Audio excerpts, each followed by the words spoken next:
خانم ها و جنابان، امروز حفظ اقیانوس‌ها که بیش از 70% سطح سیاره را فرا گرفتند به یکی از وظیفه‌های بسا اولویتناک بشریت تبدیل یافته است. خطرهای معاصر به اقیانوس‌ها مشکلات عمومی بشری بوده، بیش از پیش اندیشیدن تدبیرهای دستجمعی را تقاضا می‌نمایند.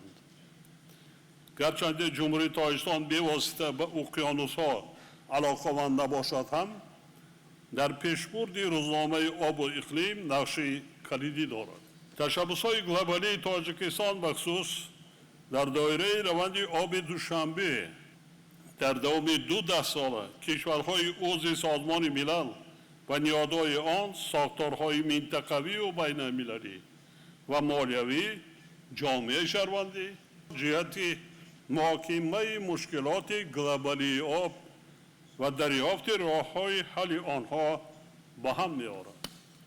دوستان عزیز، آبشوی با صورت پیریخ‌ها که یکی از سرچشمه‌های اساسی آب تازه به شمار می‌روند، در نگهداری اکوسیستم گلوبالی نقش مهمی باشد. در برابر افزایش بی‌سابقه طلبات به آبشوی با سرعت پیریخ‌ها و کاهش ذخیره آنها باعث نگرانی عمیق جامعه جهانی گردیده است. طی چند ده ساله آخر از 14,000 پیریخ تاجیکستان زیاده از 1300 عدد آنها پر آب شده نابود گردیده است. تشبس تاجیکستان آید به اعلان کردن سال 2025 همچون سال بین المللی حفظ پیریخ‌ها دستگیری همه‌جانبه یافت. طبق قطعنامه داخلدار مجمع عمومی سازمان ملل همزمان 21 مارس همه ساله همچون روز جهانی پیریخ‌ها جشن گرفته می شود و تاجیکستان روزهای 29 31 می سال جاری میزبان همایش اولین بین المللی آید و حفظ پیریخ‌ها شد.